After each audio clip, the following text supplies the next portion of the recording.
Hello students, আজ আমি তোমাদের স্পোকেন ইংলিশ ক্লাস নিয়ে রুল 5 নিয়ে চলে এসেছি।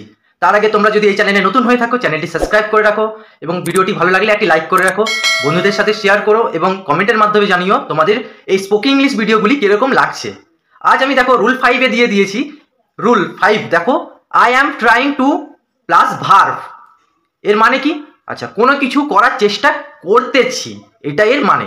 দেখো, ফার্স্ট আমি দিয়েছি একটা এক্সাম্পল দিয়েছি, I am trying to learn English. Okay, এর মানে কি? এর মানে হচ্ছে আমি ইংরেজি শিখতে চেষ্টা করতেছি। আচ্ছা, সেকেন্ড নাম্বার দেখো, সেকেন্ড নাম্বার আছে কি না, I am trying to do something. আমি কিছু করার চেষ্টা করতেছি। ওকে, আচ্ছা 3 হচ্ছে কি, I am trying to clean my room. এর মানে হচ্ছে আমি আমার ঘর পরিষ্কার করার চেষ্টা করতেছি। 4th হচ্ছে I am trying to motivate him. আমি তাকে অনুপ্রাণিত করার চেষ্টা করতেছি। 5 দেখো, এখানে I am trying to read. আমি পড়ার চেষ্টা করতেছি।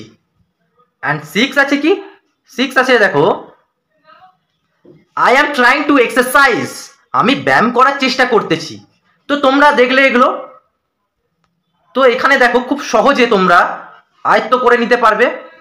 রুল 5-এর ইংলিশের যে স্পোকিং আছে না, সেগুলো তোমরা রিড করো বাড়িতে এবং তোমরা এক্সারসাইজের মাধ্যমে তোমরা তোমাদের বাড়ির লোক, ফ্যামিলি, বন্ধু বান্ধবের সাথে এই সেন্টেন্সগুলো দিয়ে কথাবার্তা বলো, তাহলেই তোমাদের স্পোকিং ইংলিশ ভালো মতো করে আয়ত্ত করা হবে।